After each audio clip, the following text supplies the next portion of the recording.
nenhuma questão legal, né, pendente, se os números financeiros nos mostram aí uma determinada saúde que vá realmente nos dar o retorno esperado dentro de alguns anos, ou seja, toda análise formal e comum a todos os demais fundos de investimento, principalmente os fundos de investimento e participação. Aí a gente entra um pouquinho no detalhe, né, específico desse fundo, a gente avalia questões relacionadas à sustentabilidade, a gente elaborou um screening, ou seja, um questionário, no qual a gente faz uma análise, a gente consegue fazer uma análise de aspectos vinculados a 3 dimensões, basicamente, né?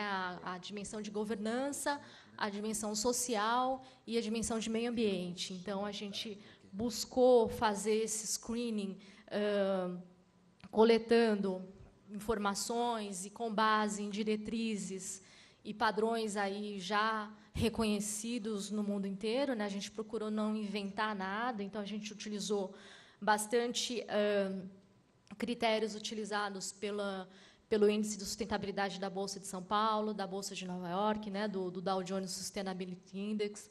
A gente utilizou como base a GRI também, né, que é o Global Reporting, que é uma diretriz para relatar informações vinculadas à sustentabilidade, além de questões, né, relacionadas ao Pacto Global, ao Pacto para a Erradicação do Trabalho Forçado e Infantil, ou seja, a gente buscou aí uma série de informações já consolidadas e que são a base do nosso screening. Então, qual é a ideia?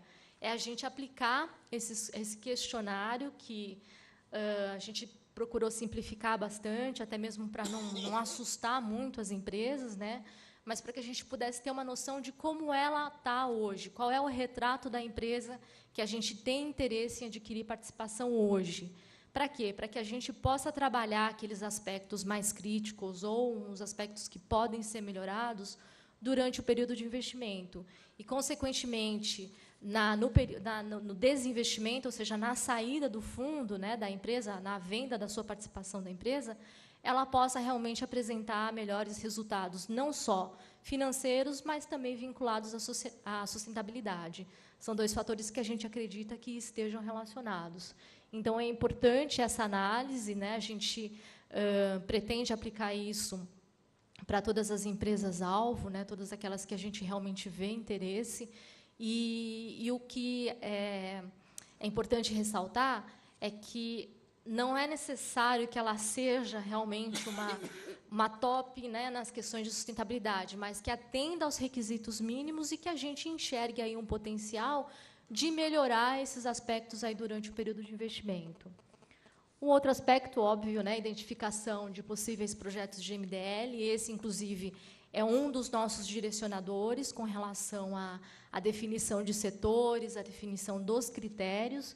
Então, a gente analisa muito as metodologias que estão sendo aprovadas, as que são modificadas, e realmente vê a aplicabilidade dessas metodologias a um projeto potencial das empresas. E também a aplicação da avaliação da elegibilidade do projeto, ou seja, todas aquelas questões de adicionalidade, linha de base. Isso a gente faz uma análise prévia aí de cada um dos projetos das empresas para saber se tem aí um potencial de ser aprovado até o final do processo. Aqui eu vou listar alguns dos setores que a gente mapeia, tá? Não são todos os setores que a gente mapeou dentro, né, da nossa análise, mas eu procurei selecionar aqueles que, de alguma forma, tivessem relacionados a biocombustíveis e ao etanol. Então, aqui, um dos setores que a gente avalia é de combustíveis e eficiência energética. Então, ali, né, a troca de combustível fóssil por um renovável, por exemplo, no uso da biomassa, né, o caso de bagaço de cana, é um setor que a gente procura olhar, né, a gente está bastante atento. Muitas empresas chegam até o fundo, né, pedindo para fazer uma análise. Aqui eu mencionei o setor de florestas, não necessariamente sob o ponto de vista do fundo, mas eu quero deixar um gancho para o slide final, que eu vou falar um pouquinho dessa questão de recuperação de áreas degradadas, que é importante, mas assim, o fundo olha também a questão de florestas, principalmente aquelas florestas comerciais vinculadas à produção de carvão vegetal. A gente acha que é um setor bastante interessante. A geração de energia renovável, né, a cogeração vinculada à biomassa também. E um outro setor que foi aberta essa possibilidade pelo BNDES recentemente é que uma parte dos investimentos, né, do fundo, né, ela está limitada, ela pode ser destinada a equipamentos, ou seja, todas aquelas empresas que não necessariamente vão ter um projeto de redução de emissão nos seus negócios, mas que produzam equipamentos que estejam relacionados a um projeto. Então, por exemplo, né, aquelas empresas de utilidades industriais que fabricam sistemas de geração, cogeração, né, caldeiras, biodigestores, sistemas de tratamento, máquinas, motores estacionários. Então, essa é uma das possibilidades também que está aberto para investimento. A gente ainda não analisou com cuidado como seria a questão da titularidade dos créditos, né, porque a titularidade não está nessas empresas, e sim na empresa que compra, mas, enfim, como é um fundo de investimento em participação, o interesse nosso é comprar uma parte dessa empresa que produz equipamentos. Tá? Ela está associada a um projeto de crédito de carbono. O carbono não necessariamente vai ser dessa empresa, e é por isso que a gente tem que analisar com mais calma, mas é a possibilidade. E aqui algumas considerações, né, em função até de todo o nosso trabalho lá no fundo, né, até do nosso envolvimento bastante grande com o mercado financeiro e também trabalhando, né, em novas possibilidades. Eu achei interessante trazer aqui um pouco para vocês, abrir um pouquinho, né, não falando agora especificamente do fundo, né, Brasil de Sustentabilidade, que é o que eu expliquei até agora, mas assim abrir um pouquinho sobre o que a gente enxerga aí como potencial, tanto para o setor, né, para solucionar algumas questões, o que a gente acha interessante estar pesquisando, até mesmo olhando com mais cuidado. Uma coisa que a gente entende é que ações setoriais elas são bastante importantes, né, principalmente com relação a aspectos de sustentabilidade. Né, isso eu acredito que já tenha sido discutido em outros painéis, mas é muito importante, né, demonstrar setorialmente, né, a sustentabilidade das empresas e como isso tem sido trabalhado, porque, como eu falei, é uma questão dentro do mercado financeiro ainda está sendo tratada de uma forma bastante preliminar, né? Algumas pessoas entendem essa questão, mas ainda não sabem como correlacionar isso. Então, esse é o nosso trabalho. A gente está tentando trazer essas questões, essa discussão mais forte. Então, uma ação setorial conjunta é bastante interessante, já que empresas isoladamente, né, é muito mais difícil você atingir, né, um objetivo maior. Então, assim, a gente sabe que existem muitas empresas que estão preocupadas com a questão, mas uma solução setorial seria bastante interessante. E uma outra questão é que existem vários mecanismos financeiros que podem ser utilizados, podem ser desenvolvidos. O nosso fundo aqui é um primeiro mecanismo que tem o projeto de crédito de carbono vinculado. É bastante difícil, né, trazer essa discussão no âmbito de investidores, de reguladores, né, como a CVM, por exemplo. Por quê?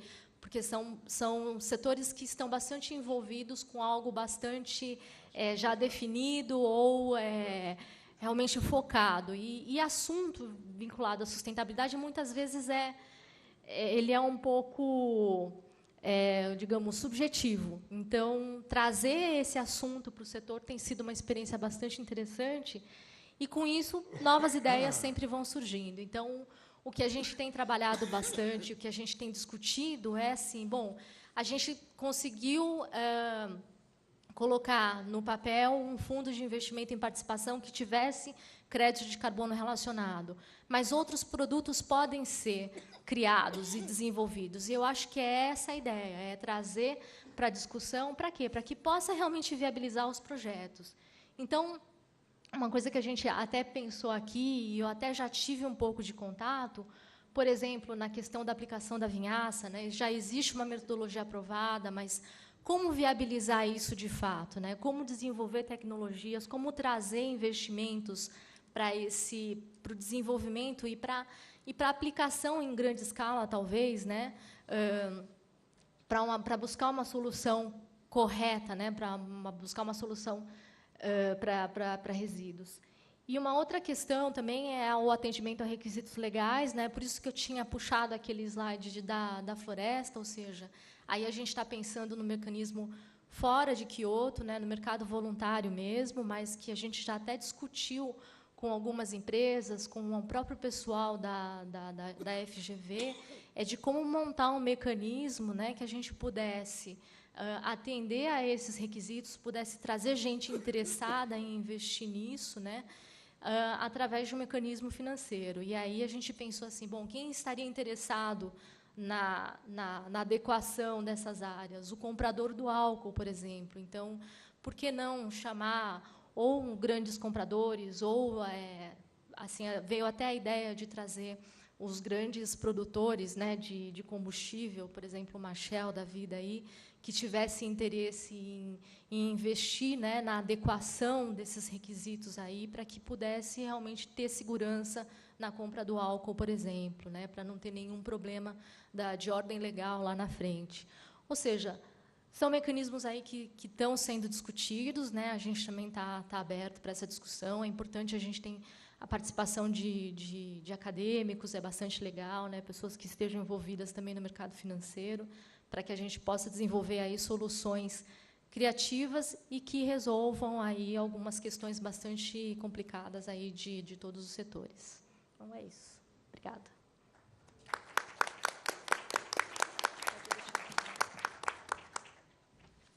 Bem, doutora Luzia, muito obrigado.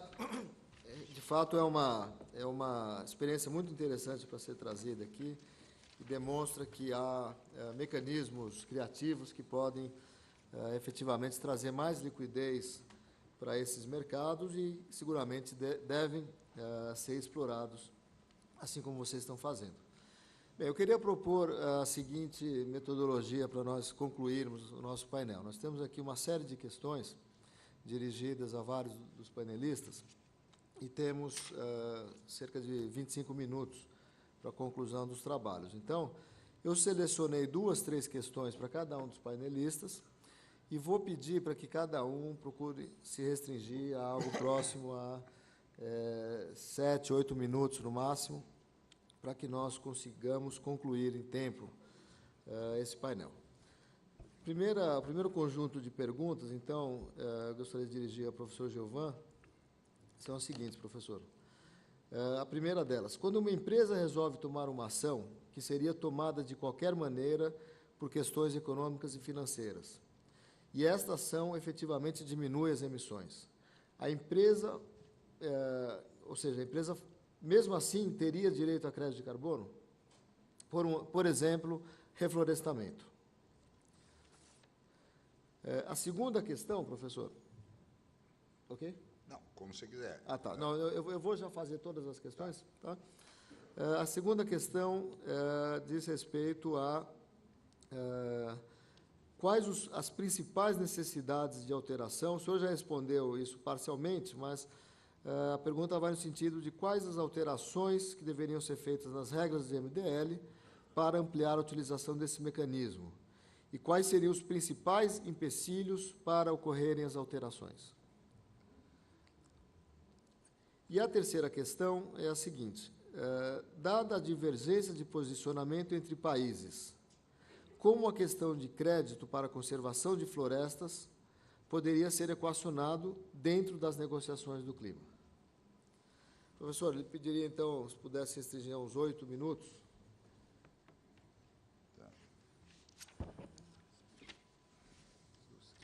Nos Estados Unidos, quando uma pergunta é